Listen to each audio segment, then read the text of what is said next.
My teacher, who's trans, shouted at me in front of everyone in class just because I made a comment saying there are only two genders. She accused me of being transphobic, smacked my arm with a ruler, and tried to make an example out of me. I had the whole thing recorded and ended up suing her for 40 grand. 3 weeks later, she came to our house in tears. I'm a high school student in Southern California, and I used to really enjoy going to school. That changed about a month ago when we got a new teacher. Right away, it was clear she was transgender. During her first class, she introduced herself and said her pronouns were she and her, and that we weren't allowed to use anything else when referring to her. She spent the rest of the class explaining why pronouns matter and what they mean. At the time, I figured she was just doing a basic intro and assumed we'd be starting real lessons soon. I was especially looking forward to the next class because I've always liked math and was ready to dive into problem solving. But instead of math, she brought up a presentation on LGBT history and started teaching that. I raised my hand and asked if we were going to cover math anytime soon, but she told me to sit down and stop interrupting. I didn't think I was out of line, so I politely asked again if she could give a quick answer since our first test was coming up and we needed to be ready. That's when things got weird. Ms. Harper crossed her arms and called me transphobic, saying I was just trying to avoid the lesson because it involved trans topics. I told her that wasn't the case. I genuinely just wanted to focus on the class material, and I'd never said or done anything to disrespect anyone. By then, a lot of my classmates seemed to agree with me. People were nodding and clearly felt the same way. That only made Ms. Harper angrier. She raised her voice and told everyone to be quiet and pay attention. She was yelling so loud that I went silent out of pure shock and didn't say another word for the rest of class. I didn't realize it at the time, but she had no plans to go back to regular subjects. The following day, she brought another presentation, this time about gender identities and how many there supposedly are. After about 10 minutes, she said that the idea of gender doesn't really matter and that what's more important is how people identify. Without meaning to, I let out a small laugh, but she caught it and told me to stand up. She asked if I was trying to be transphobic again, and I had to stop myself from groaning. My patience was wearing thin, and I ended up blurting out something like, "Come on, 2 genders should be enough. Can we please study for our test?" That's when she really lost her temper. She muttered something under her breath, then told me to come up to the front. She started yelling in my face, calling me closed-minded and saying I was offending everyone. I tried to explain myself, but she kept talking over me, not giving me a chance to say anything. Then she did something I never expected. She picked up a ruler and hit me on the arm. I was stunned and told her that this wasn't kindergarten and she couldn't just go around hitting students. She actually laughed and said she could, and right as she raised the ruler again, I stepped out of the way. Luckily, the bell rang and she stormed out, still calling me names. But what she didn't realize was that this time, I had a backup plan. My buddy had secretly recorded the entire thing and sent it to a bunch of people at school. Later that day, I showed the video to my parents. I thought they'd be upset, but my dad went into full-on rage mode and started talking about taking matters into his own hands. I had to calm him down and convince him I was okay. Together, we went to the headmaster's office to report what happened and showed him the footage. To our surprise, the headmaster said there wasn't much he could do. He claimed his hands were tied and that the video wasn't enough to take disciplinary action. Apparently, seeing a teacher yell at a student and hit them on camera didn't count as solid proof in his book. I was about to respond, but my dad motioned for me to stay quiet. He led us out of the office, looking unusually calm. On the way out, I asked him why he wasn't angry anymore. That's when he told me that just like I did, he had recorded the conversation with the headmaster. As soon as we realized what we had, my mom pointed out that we had enough to take legal action, not just against the teacher, but also the school for not doing their job. We met with a lawyer, and the very next day, we filed a lawsuit asking for $40,000. I guess the school figured out we weren't bluffing, because by the end of that day, Ms. Harper had been let go. But at that point, the wheels were already in motion. The following day, when I got to school, I was asked to go straight to the guidance counselor's office. Ms. Miller, who I'd always thought was a kind person, looked a bit tense as she shut the door behind me. She said, "Tyler, I wanted to check in on you. I know there's been some trouble with Ms. Harper." I just gave a small nod, unsure of how much to open up.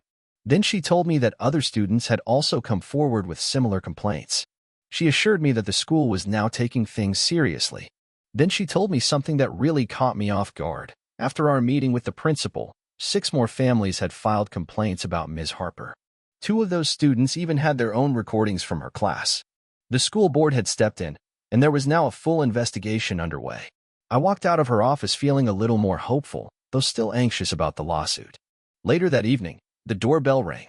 It was Nancy, a senior I knew from math club, and few more students who had also been in Ms. Harper's class. "We heard what happened," Nancy said. "We want to help." They each had their own experiences that sounded a lot like mine, getting called names like transphobic just for asking questions about class material, being yelled at for small things, and having to sit through lectures that had nothing to do with the subject we were supposed to be learning. Two of them had even recorded what went on. My parents welcomed them in, and before long, our living room turned into a kind of meeting spot where everyone was sharing what they'd gone through. My mom called our lawyer, Vanessa, who listened closely and told us that this changed everything. With more students speaking up and extra recordings, we had a much stronger case.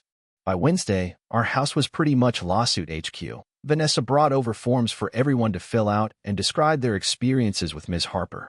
Nancy and the others returned later that day with two more students from different periods. Their stories were just as upsetting and really got under my skin. One girl, Brooke, said Ms. Harper had made her stand in the corner for the whole class just for asking if they could go over material for the upcoming test. My friend Madison took charge of getting everyone organized. She started a group chat so we could all stay in the loop, share evidence, and coordinate our statements. At that point, we had 8 separate videos from different days, all showing Ms. Harper either veering off into gender topics or yelling at students who wanted to focus on math. Brooke looked at me while filling out her form and said, "I still can't believe she actually hit you with a ruler. That's just insane." I rubbed my arm where the mark had finally faded. "Yeah," I said. "I think she just snapped when I pushed back on what she was saying." Through all of this, my parents were incredibly supportive. My mom was gathering all the evidence and making sure everyone's statements were in order, while my dad kept everyone comfortable, making snacks, chatting with other parents. I even overheard him telling Nancy's mom on the phone, "These kids are standing up for what's right," and I couldn't be prouder. Then on Wednesday morning, I got called into the office during first period. When I walked in, Principal Reynolds was there with a woman in a business suit who introduced herself as the school district's attorney. They asked me to walk them through everything that happened again while she jotted down notes. I could tell right away they were trying to poke holes in my story. So I stuck to the facts and made sure to mention that we had the whole thing on video. Still, the lawyer kept interrupting, asking things like, "Are you sure you weren't trying to disrupt the lesson?" And, "Had you made any comments before about your teacher's gender identity?" It honestly felt like they were trying to put me on trial. I finally had enough and said, all I wanted was to learn math in math class. That was it. When I brought up the lawsuit, Principal Reynolds cleared his throat awkwardly, and the meeting wrapped up pretty fast. As I was walking out, I heard the district lawyer mutter something about trying to settle before things got worse. By lunchtime, the school was buzzing with rumors. Someone had started this over-the-top story that I was getting $1 million and the school was going to shut down. I kept having to tell people to chill. It wasn't that dramatic. Madison joined me at lunch and showed me some messages from students in Ms. Harper's other classes who also wanted to speak out. "This is blowing up, Tyler," she said. Apparently, someone had even made a TikTok about the whole thing. I almost choked on my sandwich. "Please tell me I'm not in it," I said. She patted my arm. "Relax, it's just a dramatic reenactment with subtitles. But it already has like 4,000 views." After school, I got a text from a number I didn't recognize. It was from Ms. Harper. My hands were shaking as I read it. "You've made a huge mistake. I was only trying to educate you all. You'll regret this attack on me." I showed my parents immediately. They called Vanessa, who told us to screenshot everything and not reply. Then she added that we could tack on intimidation of a witness to the growing list of complaints. I blocked the number, but I couldn't shake the creepy feeling all night. Thursday somehow felt even stranger. Ms. Miller pulled me aside in the hallway and quietly said the school board was meeting that evening to talk about the case, and that I might want to prepare a statement. When I asked why she was telling me this, she just said, "Not everyone agrees with how this has been handled," and walked off. Madison and I stayed after school to write our statements, making sure to keep everything factual. I focused on how Ms. Harper had stopped teaching the curriculum and became aggressive anytime someone asked questions. Madison wrote about how the class environment had become uncomfortable and how students were falling behind in math. On our way home, we saw a small crowd with signs near the front of the school. As we got closer, we realized they were protesting for Ms. Harper. Their signs said things like protect trans teachers and stop teenage bigotry. One woman even pointed at me and shouted that I was trying to cancel a marginalized educator just for being herself. Madison quickly pulled me away. Don't say anything. They don't know what really happened. I felt sick. This was never about Ms. Harper being trans. It was about her hitting me and refusing to actually teach the class she was hired for. But now everything was being twisted. When we got to my house, there were 3 news vans parked outside. Actual reporters were out there with microphones and cameras. I froze on the sidewalk, but my mom rushed out and brought us inside. Apparently, someone had leaked info about the lawsuit to the press, and now the local news was on it. Vanessa showed up about 20 minutes later looking stressed. This is getting out of control, she told my parents. The district is trying to spin this as some kind of anti-trans attack instead of dealing with the real problem, her misconduct. She helped us put together a short statement that only mentioned Ms. Harper's behavior in the classroom and her failure to stick to the curriculum, nothing about her identity. My dad read it to the reporters while I stayed inside, peeking out from behind the curtains. That night, I made the mistake of checking social media. There were at least 3 different hashtags trending, with people fighting on both sides, most of whom didn't know a single thing about what actually happened. Some random adult I'd never heard of even posted that I was a teenage bigot just looking for attention, and the post had hundreds of likes. I showed my mom. She took my phone immediately. Off social media. Now she said, "These people don't know you. They don't know what happened. Don't let their noise mess with your head." Friday morning was completely surreal. When I got to school, I saw students wearing little homemade buttons. Some said, "I stand with Tyler." Others said, "I stand with Ms. Harper." It felt like the whole school had been split in 2. Nancy and a few friends from math club found me and basically acted like bodyguards, walking me to class. "This is insane," I whispered to Nancy. He nodded. "You just wanted to learn calculus. That's why we're with you. This isn't about anything else. It's about a teacher who wasn't doing her job and lost it when someone finally spoke up." Third period was interrupted by an announcement asking everyone involved in the situation with Ms. Harper to head to the auditorium. Around 20 of us made our way there, and when we walked in, we saw the superintendent and the full school board sitting at a long table on the stage. Off to the side, Principal Reynolds looked like he wanted to disappear. Dr. Carter, the superintendent, stepped up first. He said they'd gone over everything: videos, student statements, all of it, and thanked us for speaking up. My heart was beating so hard I could barely hear anything after that. Then came the big news. Ms. Harper had officially been fired, and Principal Reynolds had resigned. The room got real quiet. I glanced at Principal Reynolds, and he wouldn't even look up. Dr. Carter explained that there'd been earlier complaints about Ms. Harper from other teachers, and Reynolds had ignored them. The board had asked him to step down because of it. That part hit hard. All of this might have been avoided if he'd done something earlier. Dr. Carter said they'd be bringing in a temporary principal while they looked for someone permanent. And starting Monday, Ms. Bennett from the math department would take over our advanced class. It felt like progress, but not closure. The lawsuit was still going, and people still had strong opinions, many of them completely wrong. When I got home, Vanessa was already at our kitchen table with my parents, a stack of papers in front of her. Her expression was serious. She told us the district had made a settlement offer, $40,000, but there was a catch. We'd have to sign an NDA. Basically, take the money and keep our mouths shut. My dad didn't love the sound of that. "Feels like they just want us to be quiet," he said. Vanessa agreed, but pointed out that going to trial would be long, stressful, and very public. Then all eyes turned to me. It felt strange that the adults were actually asking what I thought. I asked about the other students, if they were getting offers too. Vanessa said yes, she'd been working with their lawyers and the district was making similar deals. I thought about it. I didn't want this dragging on forever, but I also didn't want to just let them toss money at the problem and call it solved. Vanessa said that was totally valid. We could counter, not for more money, but for changes that might actually help future students. Things like better systems for reporting teacher issues and regular checks to make sure classes were staying on track. My parents both agreed. This was never about the money, my mom said. Over the weekend, Vanessa started working on a new proposal with those points included. Meanwhile, I couldn't go anywhere without people staring. I tried going to the mall, but it was awkward. Some kids came over to high-five me, while others just stared or looked angry from a distance. Then Sunday night, we were all watching a movie when the doorbell rang. I opened the door and froze. It was Ms. Harper. She looked totally different, jeans, sweatshirt, hair pulled back. Her voice was calmer than I'd ever heard it. "I need to talk to you," she said. Before I could say anything, my dad came up behind me. "You need to leave," he said, firm but controlled. She raised her hands. "Just few minutes." I came to apologize. I was stunned when my mom nodded. "Few minutes. In the living room. With us here." So we all sat down, awkwardly. She barely sat on the edge of the armchair. Then she took a breath and started. "What I did was wrong," she said. "I was going through a tough time personally, and I took it out on my students. That's not an excuse, but I want you to know, it wasn't about you, Tyler." I didn't know what to say. I just nodded. Ms. Harper went on, her voice steady. "Ever since my transition, I've struggled with how people see me," she said. "But I shouldn't have brought that into the classroom. That was my mistake. And hitting you." She shook her head. "I still can't believe I did that. I'm truly ashamed." My mom folded her arms.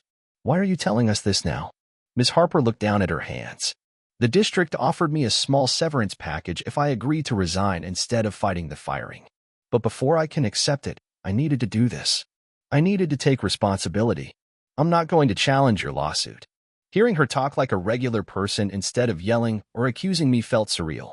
She seemed sincere, and a part of me believed her. But I was still hurt. "I appreciate the apology," I told her, after a pause. "But a lot of students were affected, not just me. Your class wasn't working. We weren't learning what we were supposed to." She nodded. "I know. I've written apology letters for each student. I'll be mailing them out tomorrow. I just felt like I needed to give you yours in person." After she left, the house fell into a heavy silence. I sat there, not sure how to feel, still upset, but also like holding on to that anger wasn't helping anymore. "That was unexpected," my dad finally said. My mom agreed. "People are complicated, Tyler. What she did was wrong, but at least she admitted it." The next morning, Vanessa called with news. The district had accepted our counterproposal. They agreed to pay the settlement and start putting new policies in place, a clear process for reporting teacher misconduct, regular curriculum checks, and administrator training on how to handle complaints properly. "They're also adding a student rep to the school board," Vanessa said. "And they want to know if you'd like to be the first." I blinked. "Me? Why would they ask me after everything that's happened?" "Because you spoke up," she said. "Even when it was hard. That's exactly the kind of perspective they need." I told her I'd think about it. At school that day, our math class finally had a sub who taught real calculus. It felt like we'd time traveled back to when school made sense again. During lunch, Madison showed me a headline on her phone from a local news story. "School district implements new policies following teacher misconduct case." "They didn't name you," she said, "and there's nothing in here about Ms. Harper being transgender. They just stuck to the facts." That made me feel a little better. Maybe the whole thing would finally calm down. After school, I spotted Nancy by my locker. "Did you hear?" they said. "They're interviewing candidates for the permanent math teacher next week, and students are being invited to sit in." "For real?" I asked. "That's new." Nancy grinned. "Your case is already shaking things up. The administration's actually listening to students." As we walked out of the building, I noticed the protest signs were gone. In their place was a big banner for the upcoming student council elections, "Make your voice heard." That night, I sat down with my parents and told them I'd decided I wanted to accept the school board position. "You're sure?" my dad asked. "It's a big responsibility. Some people still might have strong opinions about the lawsuit." I nodded. "I know. But if this whole thing taught me anything, it's that speaking up matters. And if I can help prevent this kind of thing from happening again, I want to." My mom smiled, proud. "I think that's a great idea." The next day, Dr. Carter called. He officially offered me the role. I'd attend monthly board meetings and help give feedback on decisions that affected students. "My first meeting's next week," he said. "Oh, and one more thing. The settlement checks are being processed. Your family should arrive by Friday." I thanked him, though the money part still felt weird. I hadn't really thought about what I'd do with my share. My parents had already planned to put most of theirs toward my college fund, but they told me I could choose what to do with mine. Later that afternoon, I ran into Ms. Miller in the hallway. She gave me a warm smile. "I heard about your new role on the school board," she said. "Congratulations." "Thanks," I replied. "I'm a little nervous, though." She gave me a knowing nod. "That's completely normal. You know what? Sometimes the biggest changes start when regular people decide to speak up." That's what Ms. Miller said to me, and her words stuck with me all day. I never meant to start a movement or shake up the school system. All I really wanted was to learn math during math class. But somehow, that one small question had turned into something so much bigger.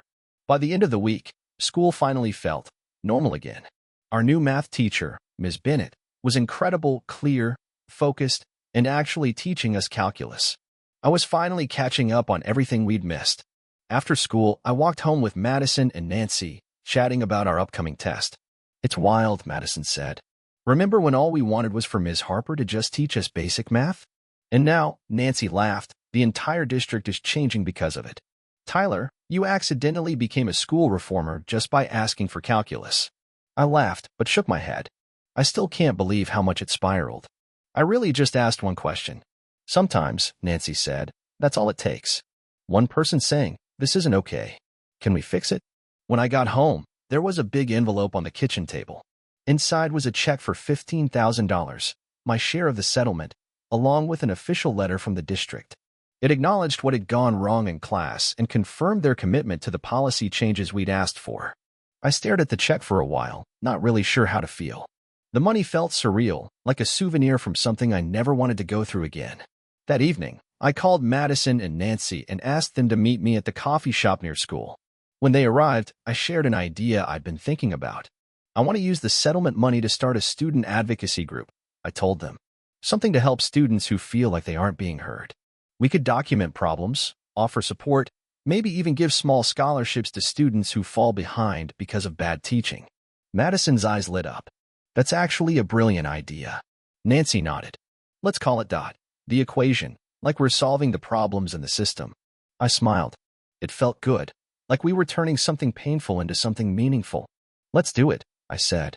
"We can start this weekend." Walking home that night, it hit me, standing up for what's right isn't always easy.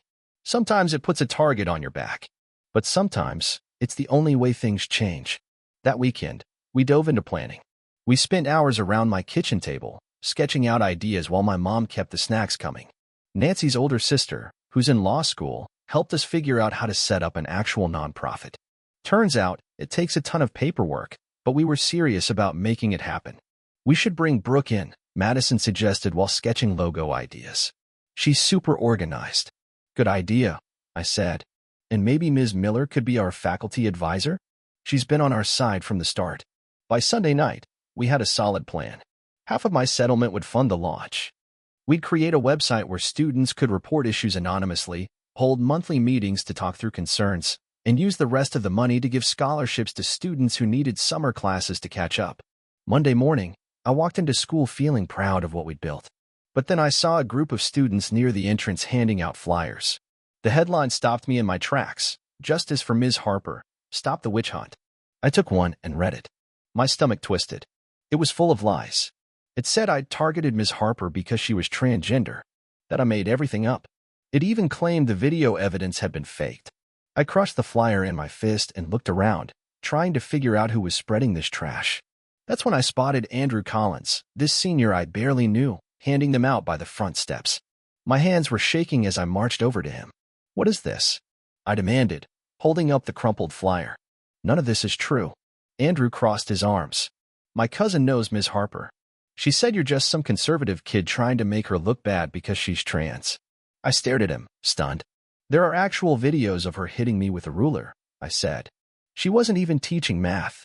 This isn't about who she is, it's about what she did." People had started gathering around us. Just great. More drama. That's when Nancy appeared next to me. He glanced at the flyer, then gently pulled me away. "Don't get into it," he said under his breath. "That's exactly what they want." As we headed inside, I noticed Dr. Morgan, our new interim principal, watching from the main entrance. I hadn't talked to her yet, but to my surprise, she waved us over. "I'll need one of those," she said firmly. Nancy handed her a copy. She read it quickly, her face tightening. "This is completely unacceptable. Stay here." She strode across the courtyard to Andrew and his group, took the whole stack of flyers, and told them to report to her office immediately. I couldn't hear everything she said, but I definitely caught the words defamation and harassment policy.